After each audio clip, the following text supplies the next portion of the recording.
जय हिंद दोस्तों, क्या हाल है। स्वागत है आप सभी का। आप लोग मुझसे पूछ रहे थे भैया बोर्ड एग्जाम में कॉपी कैसे लिखनी है कि भर भर के नंबर मिले। अगर आपको 50 नंबर मिलने हैं तो 70 नंबर मिल जाए, मतलब आपके नंबर बढ़ जाए। और ऐसी कौन कौन सी गलतियां हैं जो आप लोग करते हो और आपके नंबर करते हैं, और ऐसी कौन कौन सी चीजें हैं जिनको करके आप लोग अपने नंबर बढ़वा सकते हो, सारी चीजें यहाँ पर डिस्कस करेंगे। आप लोग देख सकते हो ये मेरे पास बोर्ड एग्जाम की कॉपी है और मेरे पास पेपर भी है। आप लोगों को मैं दिखाऊं तो ये मेरे पास पेपर रहा, ठीक है, देख सकते हो पूरा का पूरा पेपर।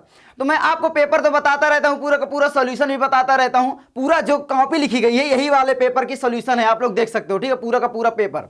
तो कैसे लिखनी है कॉपी, क्या करनी है, सारी चीज हम यहां पर डिस्कस करेंगे। इसी तरीके से आपको लिखनी है और ऐसी कौन कौन सी गलतियां हैं जो आप करते हो, और आपको यहां पर हर चीज, हर एक डाउट क्लियर किया जाएगा, ये मैं आपको आश्वस्त कर देता हूं, ठीक है। चलिए यहां पर शुरू करें। रखो हौसला वो मंजर भी आएगा, रखो हौसला वो मंजर भी आएगा, प्यासे के पास चलकर समंदर भी आएगा, थक कर ना बैठे बोर्ड एग्जाम से लड़ने वाले मुसाफिर, नंबर भी मिलेंगे और मिलने का मजा भी आएगा। चलिए शुरू करते हैं। तो आप देख सकते हो सबसे पहले इस तरीके का आपको क्वेश्चन पेपर मिलेगा। ये रहा आपका एकदम सेम क्वेश्चन पेपर, ऐसा ही पेपर मिलेगा। ये मॉडल पेपर है एक्चुअली में, ठीक है। और यहां पर देखोगे 302 DI कोड का है, प्रीवियस ईयर का। और यहां पर देखो सामान्य हिंदी चाहे साहित्यिक हिंदी, कोई भी बच्चा है, हर एक बच्चा, स्टूडेंट या आप क्लास 10th में 12th में देख सकते हो, क्योंकि यहां पर मैं आपको जेन्युइन तरीके बताने वाला हूं कॉपी लिखने के। तो इस तरीके से आपको कुछ दिशा निर्देश मिलेंगे। आपको ध्यान से पढ़ना है कि भाई 3 घंटे 15 मिनट का आपको समय मिलता है ना, 100 का पूर्णांक होता है। और यहां पर आप लोग देखोगे कि भाई कुछ चीजें प्रारंभ के 15 मिनट परीक्षार्थियों को प्रश्न पत्र पढ़ने के लिए मिलते हैं। तो आपको मेक श्योर करना है कि कॉपी को लिखते से पहले आपको पेपर पूरा का पूरा पढ़ लेना है, ये आपको ध्यान रखना है। उसके बाद आपका आता है, देखो दो चीजें हैं कि भाई संपूर्ण प्रश्न पत्र जो है वो खंड का और ख में विभाजित है। अब कॉपी में कैसे लिखना है ना। उसके बाद है कि आपको सभी प्रश्न करने अनिवार्य है, एक भी प्रश्न छोड़ करके नहीं आना। आपको प्रश्न नहीं आ रहा है तो भी आप लोग लिख दो, आपको नंबर मिल जाए। ये तरीके भी मैं यहां पर आपको बताने वाला हूं, ठीक है। चलिए यहां पर देखते हैं। सबसे पहले आप सॉल्व करोगे खंड का। आपके सामने है ये रही कॉपी, ठीक है। तो मैं आपको कॉपी दिखा दूं तो ये है आपकी कॉपी। यहां पर देखोगे आप सबसे पहले इस तरीके का आपको आएगा, है ना। ये ऐसे ही आपको भरनी पड़ेगी। क्या क्या भरना है, कुछ नहीं। देखो कुछ चीजें हैं जो आपको छोड़नी है, जैसे कि केंद्र व्यवस्थापक की मोहर, ये आपको नहीं भरना। ये आपका जो वहां पर है ना, आपका परीक्षा लेने वाले, तो वो आपका भरेंगे, ठीक है ना। केंद्र की मुहर, ये सारी चीजें तो वही लगाएंगे। अब यहां पर ये आपको भरना है कि भाई देखो यहां पर क्या लिखा गया है, परीक्षार्थी सभी उत्तर प्रविष्टियों शुद्ध एवं स्पष्ट रूप से भरे। सबसे पहले परीक्षार्थी का अनुक्रमांक, जो भी आपका अनुक्रमांक है वो आपको भर देना है। यहां पर जो भी अनुक्रमांक है वो आपको भर देना है, बस सिंपल है, इतना तो आप कर लोगे ना। उसके बाद देखो अनुक्रमांक जैसे ही है आप लोग क्या करोगे कि शब्दों में लिखने के लिए देगा। अब शब्दों में लिखोगे तो क्या करोगे भाई, इकाई, दहाई, सैकड़ा, हजार, 10,000, लाख, 10 लाख, करोड़। अब आप ऐसे लिख जाओगे कि भाई 2 करोड़ 16 लाख, है ना, 28,316, ऐसे लिखने लग जाओगे क्या। यहां पर तो जगह ही नहीं है।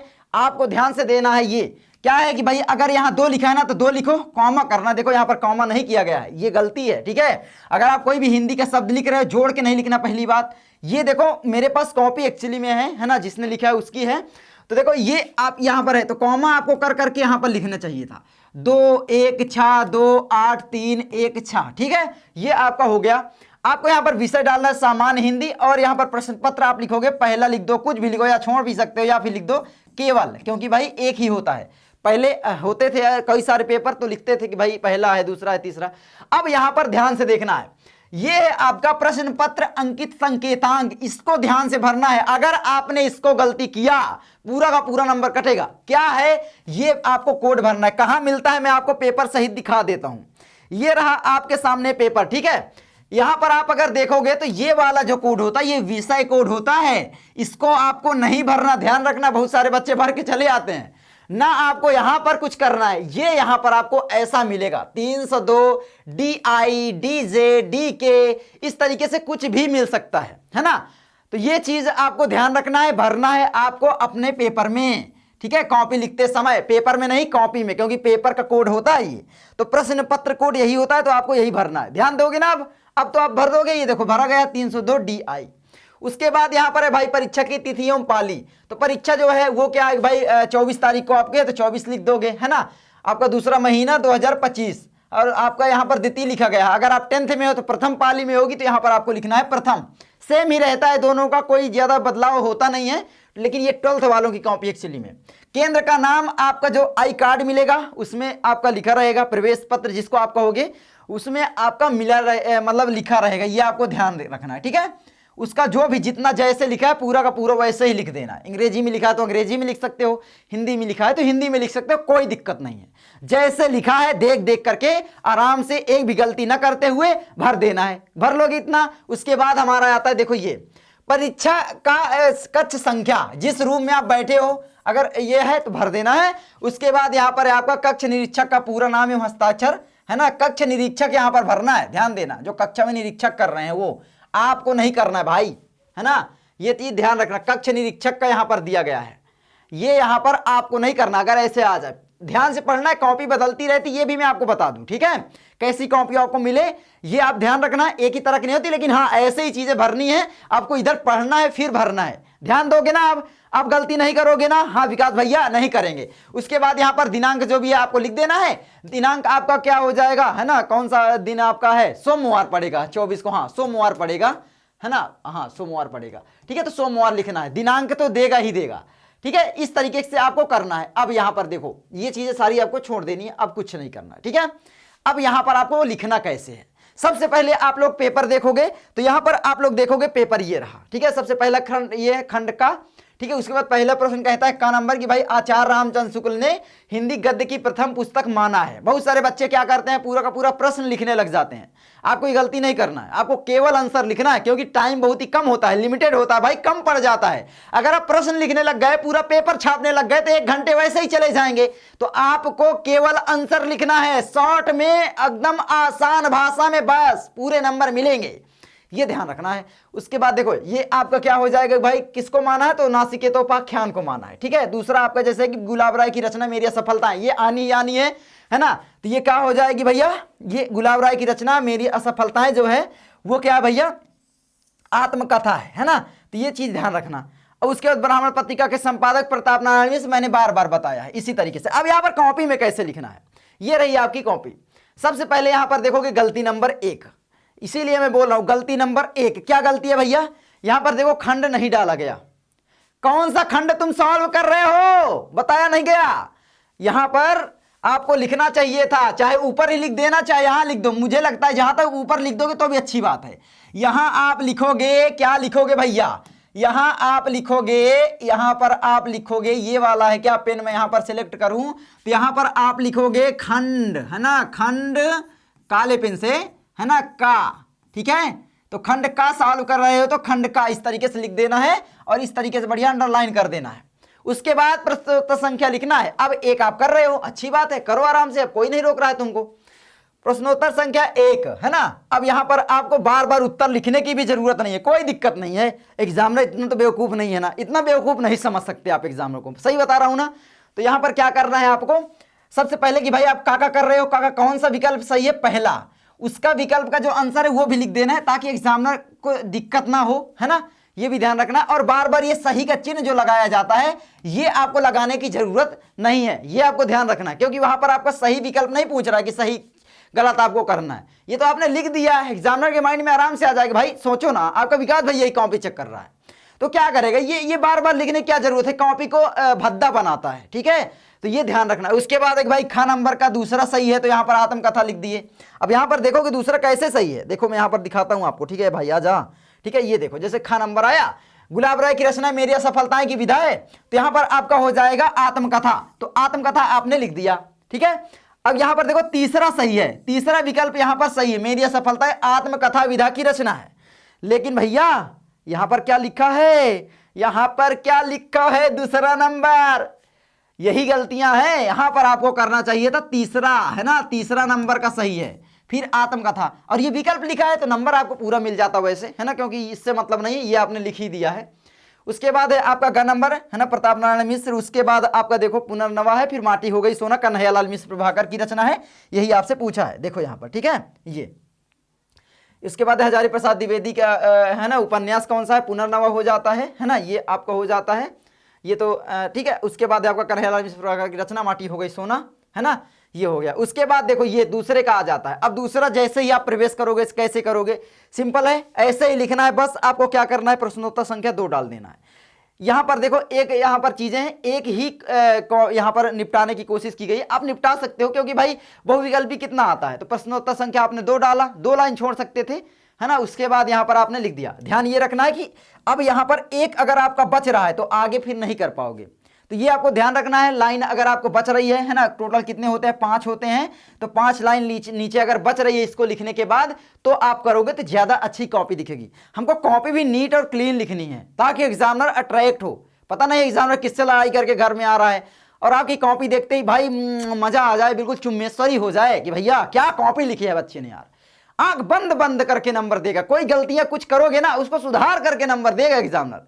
जो तरीके में बताया हूं वो मैंने आपको पहले भी बताया है और फिर भी बता रहा हूं कि एग्जामिनर को परेशानी नहीं होनी चाहिए कॉपी में आपकी। बस अगर एग्जामिनर को परेशानी हुई तो तुमको निश्चित है परेशानी होगी। उसके लिए क्या करोगे, बहुत सारे लोग बताते हैं कि भैया जो आप लिख रहे हो ना वो एक मत करो, प्रश्नोत्तर संख्या 2 करे, अब यहां पर प्रश्नोत्तर संख्या 8वां लिख दो, 10वां लिख दो, कोई मतलब नहीं है।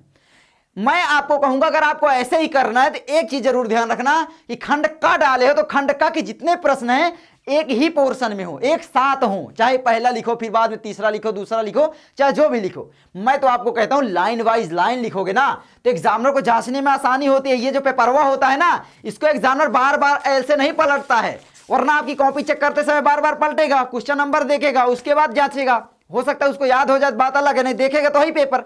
एग्जामिनर को परेशानी हुई, अब तुमको परेशानी होगी, तो ये ध्यान रखना है एक अच्छे से लिखोगे ना पूरा। क्यों, बाद में क्या दिक्कत है, कुछ चीजें नहीं आ रही छोड़ दो बाद में लिख दो, ऐसा भी हो जाता है। हाँ, एक बार जब आप कॉपी आप जमा कर रहे हो तो ये ध्यान रखना है कि आपने पूरा लिखा है या नहीं। पता लगा कि आपके दिमाग में आया कि मैंने पूरा लिख दिया, बीच बीच में आपने छोड़ रखा है, तो कॉपी जमा करने से पहले 2-4-5 मिनट हो कि भाई आप देख सको कि आपने पूरा लिखा है, क्या क्या छूटा है, कैसे लिखा है। हाँ, काट पीट ज्यादा नहीं करना है। बहुत सारे लोग बोलते हैं भैया कॉपी के पहले पेज में काट पीट ना करें, है ना, लेकिन यहां पर ये नहीं बताते भाई कहीं भी नहीं करना है। भाई पहला ही पेज से एग्जामिनर इंप्रेस होगा क्या, लास्ट इंप्रेशन भी इंपॉर्टेंट होता है, फर्स्ट ही नहीं। वो कहानी जानने दो कि first impression is the last impression, no, last impression is the first impression. उल्टा करो यहां पर, क्योंकि एग्जामिनर जब आपका दे रहा है नंबर तो देते तो चला जाएगा, लास्ट में आपका देखेगा भैया क्या बेकार किया है। तो ये चीज ध्यान रखना है, काट पीट ज्यादा नहीं करना है। उसके बाद प्रश्नोत्तर संख्या 3 देखो, ये लाइन से लिखी गई है। प्रश्नोत्तर संख्या 3 क्या कहता है देखो यहां पर, ठीक है, ये दिए गए गद्यांश पर आधारित निम्नलिखित प्रश्नों के उत्तर दीजिए। तो अब आपको यहां पर प्रश्नों के उत्तर देने हैं। अब यहां पर कैसे करोगे, ये आपका रहेगा, इतने सारे क्वेश्चन के आंसर रहेंगे। अब यहां पर आपको इस तरीके से उत्तर दे देना है। देखो ये आपका अशोक के फूल नामक चैप्टर से देखो ये दिया गया है, आपका बिल्कुल सरल आता है। 12th वालों मैं आपको बता दूं ना, बिल्कुल सरल आता है, आपको टेंशन नहीं लेना है, बिल्कुल सरल आपका यहां पर आता है, ठीक है। ये आपका यहां पर है, उपयुक्त गद्यांश का संदर्भ अशोक के फूल हजारी प्रसाद द्विवेदी लिख दोगे। प्रस्तुत गद्यांश हमारी पाठ्य पुस्तक हिंदी के गद्य खंड में संकलित है ना, अशोक के फूल नामक शीर्षक से अवतरित है। इसके लेखक आचार्य हजारी प्रसाद द्विवेदी जी हैं। उसके बाद रेखांकित अंश की व्याख्या बना बना के कर दोगे आप लोग, मैं आपको व्याख्या भी बता दूंगा, है ना।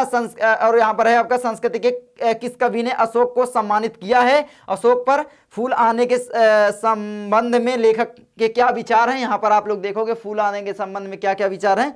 अब यहाँ पर आप लोग उत्तर लिख दो कॉपी में, ठीक है, मैं दिखा देता हूँ, ठीक है। तो यार ये कॉपी नहीं आ रही है, आजा भाई, तो ये कॉपी आ गई। इस तरीके से आपको कॉपी लिख देनी है, देख लो, ठीक है।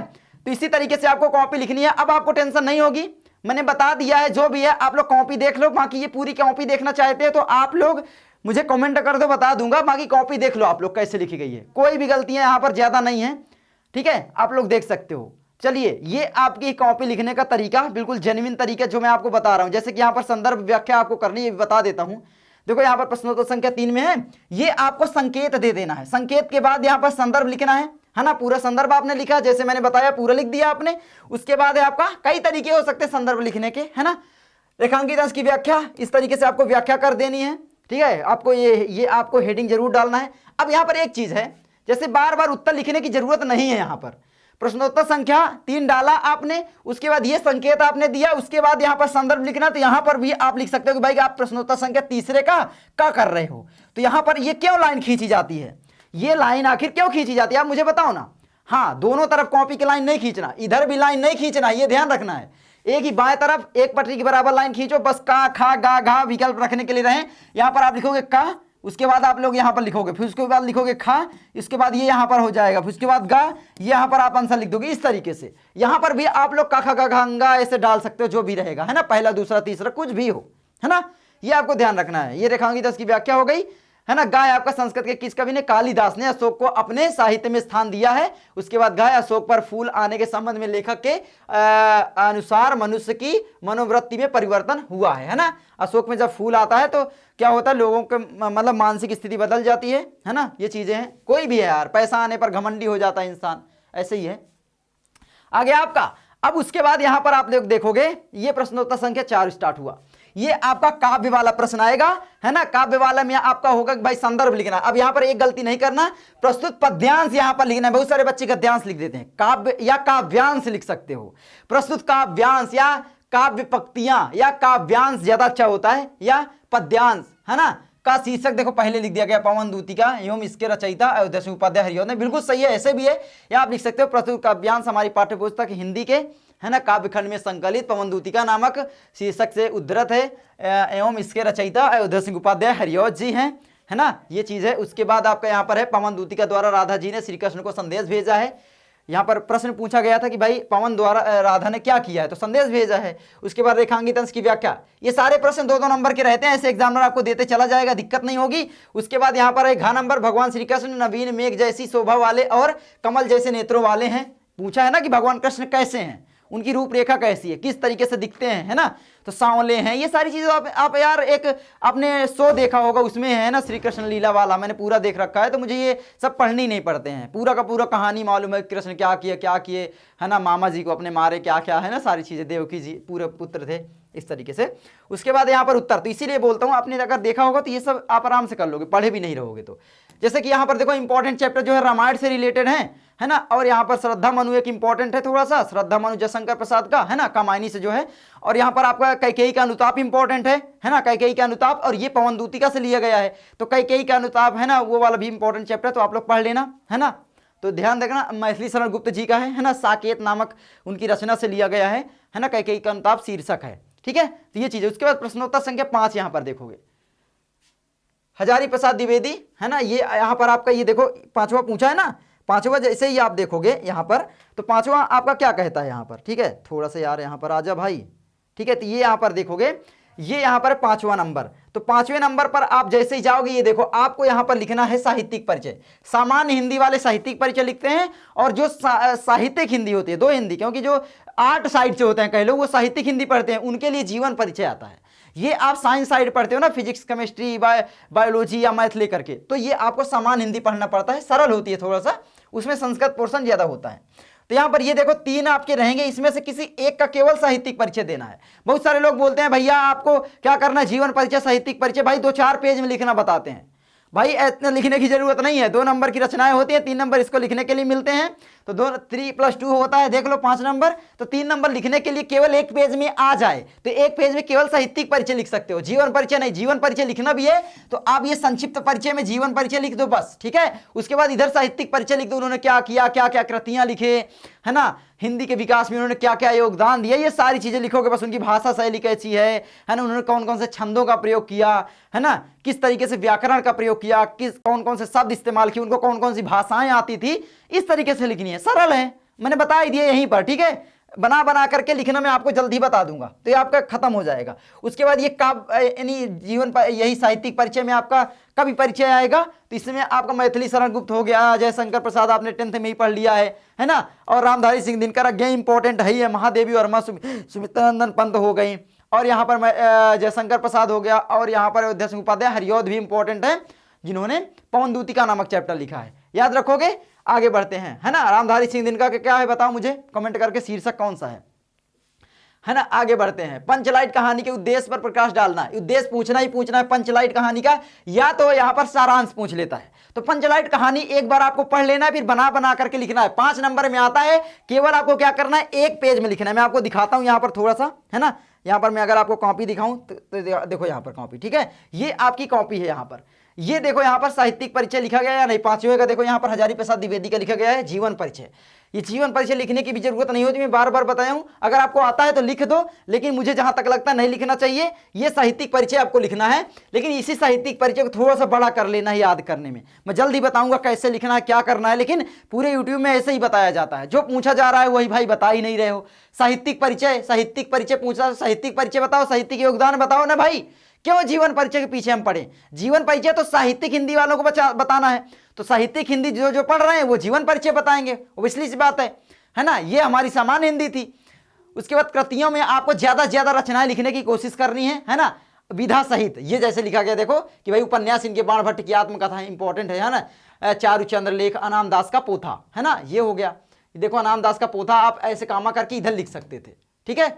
तो यहां पर आप देखो बीच में लिखोगे, यहां पर थोड़ा सा है कि भाई महत्वपूर्ण रचनाएं, या फिर आप लिखोगे कृतियां, उसके बाद यहां से आप उपन्यास, है ना, आलोचना, निबंध, इतिहास, इस तरीके से लिख सकते थे, ठीक है। थोड़ा थोड़ा गलतियां हैं, बाकी हाँ देख लेना, मैं ये कॉपी आपको डिस्क्रिप्शन में लिंक दे दूंगा, आप लोग आराम से देख लोगे कि भाई कैसे लिखी है, क्या क्या गलतियां। अभी आप लोग देख लोगे तो आगे आप लोग गलतियां नहीं करोगे। तो इस तरीके से आपको बोर्ड एग्जाम में कॉपी लिखनी है, आप लोग देख लीजिए। उसके प्रश्न संख्या 5 यहाँ पर भी देखो जीवन परिचय छेप दिया गया है ना, जो कि आपको केवल साहित्यिक परिचय लिखना होता है। तो साहित्यिक परिचय इतना लिख करके, ये देखो इतने में आपको 3 नंबर मिल भी सकता है पूरा, ठीक है। और यहाँ पर ये जीवन परिचय लिखना भी है, तो आप लोग क्या करो, इतने में संक्षिप्त परिचय लिख दो, ठीक है।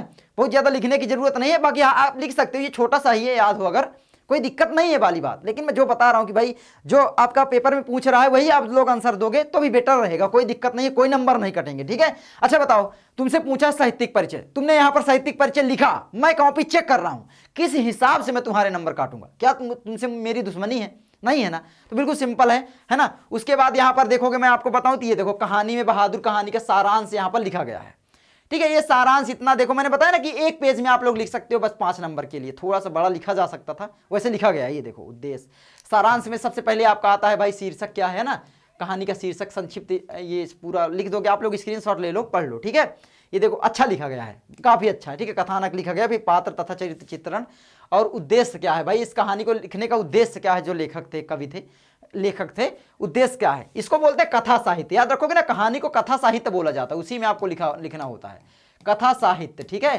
तो याद रखोगे। चलिए आगे बढ़ते हैं। आगे हमारा आता है यहाँ पर प्रश्नोत्तर संख्या 8, इसमें आपका संस्कृत से, है ना, ये आपका संस्कृत का है, तो देख लो, है ना। ये देखो संदर्भ का आपको भैया 2 नंबर मिल जाता है ना, 5 नंबर आपको अनुवाद का, टोटल मिलाकर के 7 नंबर। मैं अगर आपको पेपर दिखा दूं तो भी आप लोग पेपर देखने की कोशिश कर लो, ठीक है। ये आपका पेपर रहा, यहां पर आपका ये पेपर है ना, ये देखो संस्कृत, ठीक है। ये खंड खा, अब यहां पर खंड खा जैसे ही आप शुरू कर रहे हो, मैं आपको एक चीज दिखाना चाहूंगा, यहां पर गलती है मुझे जहां तक लगता है ना। ये देखो, है ना, ये खंड खा संस्कृत वाले से स्टार्ट होता है, इधर आपका खंड खा समाप्त हो गया, खंड खा जैसे ही शुरू हुआ, लेकिन यहां पर लिखा कहीं नहीं गया खंड खा, तो आप लोग ऊपर लिख दो, ठीक है, ऐसे करके खंड खा, है ना। अब यहां पर आप लिखो, ज्यादा अच्छा रहेगा, क्योंकि एग्जामिनर को पता चल जाएगा कि भैया ये खंड खा लिख रहा है बच्चा। अब ये देखो संस्कृत गद्यांश आप लिख रहे हो, उसका अनुवाद कर रहे हो, आराम से 7 नंबर का आता है, 7 नंबर मिल जाएगा। 2 रहते हैं, 2 में से किसी एक को करना होता है, तो आपको टेंशन ही नहीं लेना। ये क्या काम क्यों नहीं कर रहा मुझे पता नहीं लग रहा, ठीक है। ये कभी कभी हैंग जैसे कर जाता है। तो ये देखो 2 रहेंगे, 2 अथवा में है ना, ये 2 में से किसी एक को करना है, ये देखो, है ना। तो एक मैंने आपको दिखाई दिया। उसके बाद ये श्लोक रहेगा, ये भी 7 नंबर का ही होगा, कितना थोड़ा सा लिखना पड़ेगा, है ना, थोड़ा सा श्लोक का होता है, और आराम से 7 नंबर मिलेंगे। संदर्भ किस चैप्टर से नहीं आ रहा है तो श्लोक का अर्थ ही बता दो, तो श्लोक का अर्थ ज्यादा तैयार करने की कोशिश करो, ये पूरा का पूरा देख लो, ठीक है। बना बना के लिख दोगे, थोड़ा सा पढ़ना तो पड़ेगा। देखो अगर आपको संस्कृत नहीं आती है, अगर आप पूरा अनुवाद ही बना ले रहे हो तो ठीक बात है, नहीं आ रही तो आपको पढ़ना पड़ेगा, थोड़ा सा पढ़ना पड़ेगा, आप बना बना के तभी लिख पाओगे, मैं हमेशा बोलता हूँ। फिर 9वां है आपका निम्नलिखित मुहावरों में से किसी एक का अर्थ लिखना है। आप लोग डर जाते भैया मुहावरे हमें कोई याद नहीं हो रहे हैं यार, देखो ना 4 में से किसी एक को करना है। का वर्षा जब कृषि सुखाने, समझ जाने पर पछताने से क्या फायदा, वही है ना, का वर्षा का अधजल का गरी छलकत जाए। कम ज्ञान हो लेकिन फिर भी क्या है, ज्यादा अपने ज्ञान को बढ़ावा देना, पसारना, वही है अधजल का गरी छलकत जाए। अपने से ही पता चल रहा है, मुझे याद नहीं है, लेकिन मैं क्या है, हिंदी बार बार पढ़ने से कह लो ये माइंड में बैठ जाता है। अपने वाकई में बताऊं तो हम लोग कभी अर्थ याद नहीं करते हैं, पढ़ते रहते हैं, आराम से दिमाग बताता रहता है कि भाई इसका ये अर्थ हो सकता है, और देखते हैं सही रहता है। आग बबूलो होना, बहुत ज्यादा गुस्सा हो जाना, है ना, आसमान टूट पड़ना, किसी के ऊपर अचानक से विपत्ति आ जाना या मुश्किलों में पड़ जाना, कोई पड़ जाता है उसको बोलते हैं कि भाई उसके ऊपर पहाड़ टूट पड़ा, आसमान टूट पड़ा, है ना, कठिनाइयों का पहाड़ टूटना। आगे बढ़ते हैं। तो यह पठित गद्यांश आप लोग कर ही लोगे, कोई दिक्कत ही नहीं। इसमें क्या दिक्कत, अच्छा भैया बताओ, इसमें अथवा में भी देता है, वैसे इसमें नहीं दिया, किसी किसी पेपर में देता है, किसी में नहीं देता। तो ये अथवा में देखोगे, ये आपका गुरुदेव ये इसी में उत्तर रहेगा, तो ये तो कोई दिक्कत नहीं, मुझे लगता है आई थिंक सारे बच्चे कर लेंगे, कोई दिक्कत नहीं है। उसके बाद मैं पूरा पेपर का एनालिसिस कर रहा हूं, ठीक है, पूरे नंबर मिलेंगे गारंटी के साथ कहता हूं। उसके बाद यहां पर आपका निम्नलिखित शब्दों का सही अर्थ चयन करके आपको लिखना है। अम्ब और आम्बू, अम्ब मतलब होता है माता, आम्बू मतलब क्या होता है बताओ। अब यहां पर सबसे पहले माता माता है ना, आम्ब मतलब क्या होता है ना, तो ये आपका सही हो जाएगा, ठीक है। उसके बाद भवन और भुवन, भवन मतलब क्या होता है और भुवन मतलब संसार, भवन मतलब घर, तो घर और संसार कहाँ है, घर और संसार ये है, यही आपका सही हो जाएगा। उसके बाद आपका निम्नलिखित में से किसी एक शब्द के दो अर्थ आपको लिखना है। वारिद, वारिद का है बादल को बोलते हैं, है ना। द्विज किसको बोलते हैं, पक्षी या अंडज को बोलते हैं, और ब्राह्मण को भी बोलते हैं, ठीक है। मित्र किसको बोलते हैं, सखा यार, हम यार हैं तुम्हारे, दिलदार हैं तुम्हारे, हमसे मिला करो पर तुम मिला करो, सब्सक्राइब करके जाया करो, ठीक है। चलिए ठीक है, ये हो गया। जिसका कहीं अंत ना हो अनंत, कितना सरल सरल आता है यार, देखते ही बता दोगे। कम बोलने वाला मितभाषी, देखो ना ये पूछना ही पूछना है, मितभाषी वाला याद रखना थोड़ा सा, बहुत ज्यादा बोलता है बहुभाषी, है ना, है ना। मृदुभाषी जो सॉफ्ट आवाजें बोलता है, मृदु आवाज में, है ना, सिंपल भाषा में, सरस भाषा में बोलते हैं, उसको बोलते हैं मृदुभाषी। आराम से बोला जा रहा है, मृदु मतलब है ना बिल्कुल एकदम सुरीला कह लो। निम्नलिखित में से किन्हीं दो वाक्यों को शुद्ध करना है आपको। देखो एक चीज मैं आपको बता दूं, आज मेरा बड़ा भाई आ गया, है ना, पुत्री पराया धन होता है, होती है यहाँ पर होना चाहिए, क्योंकि पुत्री के अनुसार यहाँ पर होती है होगा। पढ़ोगे तो भी समझ में आ जाएगा, अगर आपने थोड़ा बहुत हिंदी पढ़ रखा है, कोई दिक्कत नहीं, कर लोगे। एक मैं यहां पर बता देता हूं, अनेक को, अनेकों को लिखा रहता है कहीं कहीं पर, अनेकों, मैंने अनेकों बार दिल्ली गया, तो अनेकों को अनेक कर देना है, बस आपका एक वाक्य सही हो जाएगा। और यहां पर क्या है कि दो वाक्य करने हैं कोई, ठीक है। मैं इस लड़के को पढ़ाया हूं, मैंने इस लड़के को पढ़ाया है, तुम मेरे को पुस्तक दे दो, तुम मुझे पुस्तक दे दो, ऐसे होना चाहिए, ठीक है। तुम मुझको पुस्तक दे दो, है ना, तुम मुझे पुस्तक दे दो लिख दो, तो अच्छी बात है। आज मेरा बड़ा भाई आ गया, है ना, ये सही है ना, आज मेरा बड़ा भाई आ गया, ये सही ही है, पहले से ही सही है, ठीक है। आगे बढ़ते हैं। करुणा सत्व शांत रस, ये सभी। अब मैंने पेपर तो आपको बार बार दिया है, कॉपी कैसे लिखनी है भैया, उद्देश्य वही था, मैंने सॉल्व करवा दिया, ठीक है, साथ में पूरा पेपर। तो ये कॉपी आप देखोगे, ये आपका संस्कृत हो गया, ऐसे लिखना है। उसके बाद देखोगे यहाँ पर, है ना, प्रश्नोत्तर संख्या 9 डाला गया, है ना, अधजल गगरी छलकत जाए, आपने यहाँ पर आग बबूला होना, ये देखो देखो यहाँ पर एक पूछा था, यहाँ पर चारों लिख दिया गया। टाइम वेस्ट हुआ या नहीं मुझे बताओ जल्दी से, हुआ ना, तो आपको क्या करना है, एक ही करना है, जितना पूछे उतना आंसर दो, जो आपको बेस्ट आ रहा हो उसका आंसर दो। 2 नंबर का आता है ये, ठीक है। एक आपका कि भाई इसका अर्थ बताओगे तो मिल जाएगा, एक आप वाक्य में प्रयोग कर लो। आप कक्षा 1-2 के स्टूडेंट तो रहे नहीं, वाक्य में आराम से प्रयोग कर लोगे, दिक्कत ही नहीं है। उसके बाद प्रश्नोत्तर संख्या 10 यहाँ पर आपके, ये देखो, है ना, ये आपका पठित गद्यांश का ही है, तो इसमें आपको उत्तर मिल जाएगा उसी में, तो दिक्कत ही नहीं, उसी में से चेप देना है पूरा पेपर में, है ना। उसके बाद प्रश्नोत्तर संख्या 11, ये देखो, आम और बादल हो गया, मैंने बताया आम मतलब आम और बादल, है ना, आम्बू मतलब बादल, ये मुझसे गलती हुई थी, सॉरी है ना, मैंने दूसरा बोला था शायद, आम मतलब माता बोल दिया था, होता है एक्चुअली में, है ना, अम्बा पहले बोलते थे, उसके अनुसार मैंने बोल दिया था, घर और संसार सही था, ठीक है। तो आपको 2 करने हैं। यहाँ पर प्रश्नोत्तर संख्या 11, आपका मित्र को क्या है, दोस्त, सखा, यार, है ना, ये हो गया आपका बाह अनंत, है ना, मितभाषी है, मैंने बता ही दिया, पुत्री पराया धन होती है।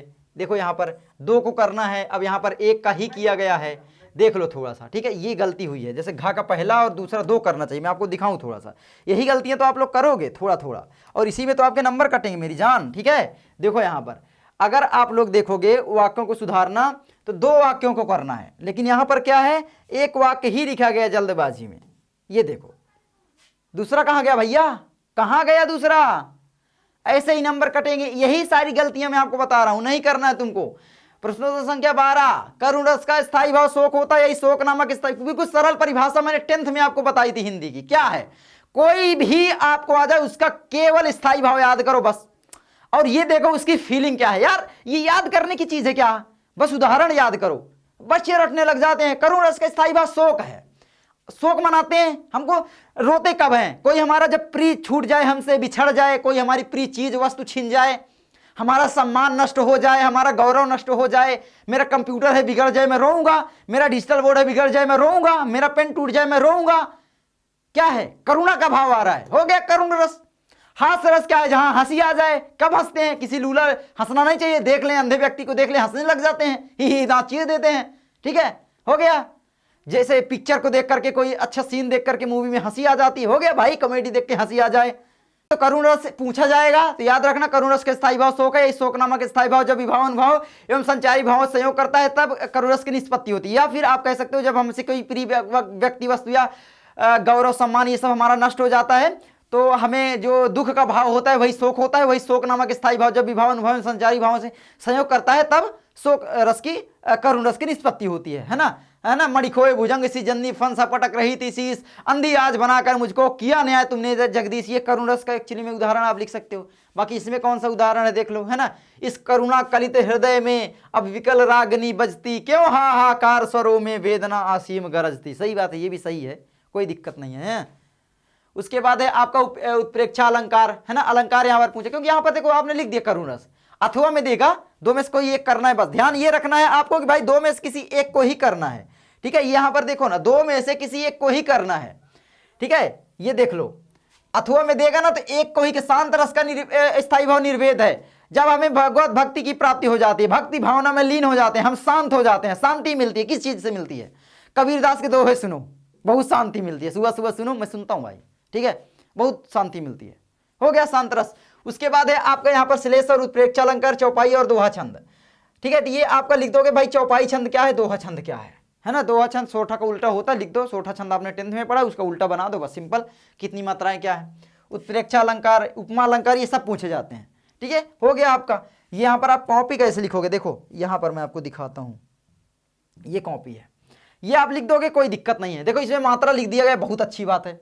जब आप कोई छंद लिख रहे हो तो उसका मात्रा, है ना, मात्रा जरूर लिख देना नीचे, ताकि एग्जामिनर को ये भी लगे कि भैया हाँ बच्चे को मात्रा गिनना भी आता है, ठीक है।